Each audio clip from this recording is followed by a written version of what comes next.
Et ben voilà, on les a nos 16 équipes en phase finale. On va passer aux choses sérieuses maintenant. Le 3 MCDM aujourd'hui va revenir sur les groupes G et H et se projeter un tout petit peu sur les huitièmes de finale. C'est parti!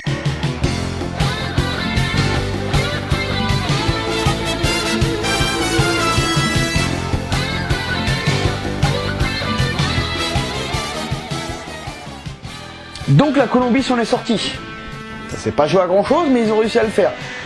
Le Sénégal confirme juste, malheureusement, que le continent africain était la confédération la plus faible de cette Coupe du Monde et ils ont pas réussi à tenir un 0-0 quoi. Ils prennent un but sur corner, c'est pas normal.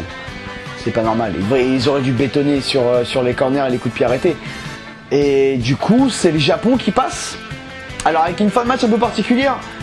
Les Polonais gagnent 1-0, je pense que ça leur convenait très bien cette victoire. Le Japon, avec la dernière règle en cas d'égalité, c'est-à-dire le fair play, le nombre de cartons jaunes reçus, est devant le Sénégal pour 2 cartons. Et du coup, au même score des 2 matchs, le Japon est qualifié. Donc ce qui s'est passé les 10 dernières minutes, c'est que les Polonais ont bétonné en pensant juste garder ce résultat-là, parce qu'il faut être 2 dans ce genre de combine, je le rappelle.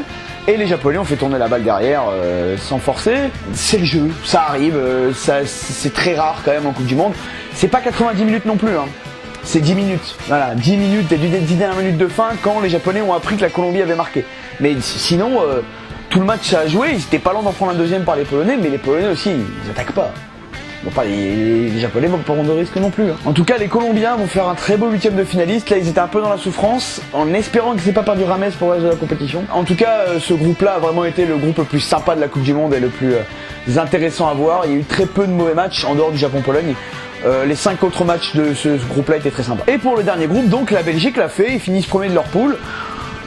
La fin de la première mi-temps était un gros match amical de fin de saison. Ça attaquait pas vraiment. Par contre, la Belgique, collectivement, les remplaçants belges ont été plutôt pas mal. On sent que le système de jeu est compris par les titulaires comme les remplaçants et ça peut augurer de très belles choses.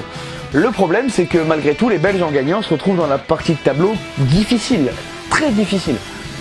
Mais bon, ils vont jouer le Japon, donc au moins ils s'assurent un huitième de finale plutôt light. Et l'Angleterre, quant à elle, va récupérer la Colombie.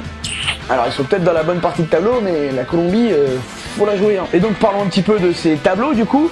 On a une partie de tableau avec que des monstres, une autre où des outsiders qu'on voyait avant la Coupe du Monde avec des forts potentiels. Donc d'un côté on a France, Argentine, Uruguay, Portugal, Brésil, Mexique, Belgique et Japon. On va pas les... Je pense que c'est largement l'équipe la plus modeste dans cette partie de tableau. Il y a quand même un favori et que des outsiders à côté. Donc le Brésil va avoir fort à faire pour aller en finale. Mais bon, ça va être...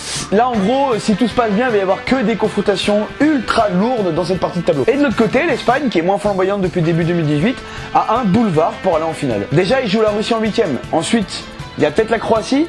Et en plus, Angleterre et Colombie s'affrontent dès le premier tour. Et derrière, il n'y a que Suède, Suisse, Danemark. Donc, tout est à la portée des Espagnols. Là, ils ont la voie royale. On verra bien. Je fais pas de pronostic en général, mais là, ça sent quand même bon pour eux. Et le schéma idéal, ça reste Brésil-Espagne. Hein.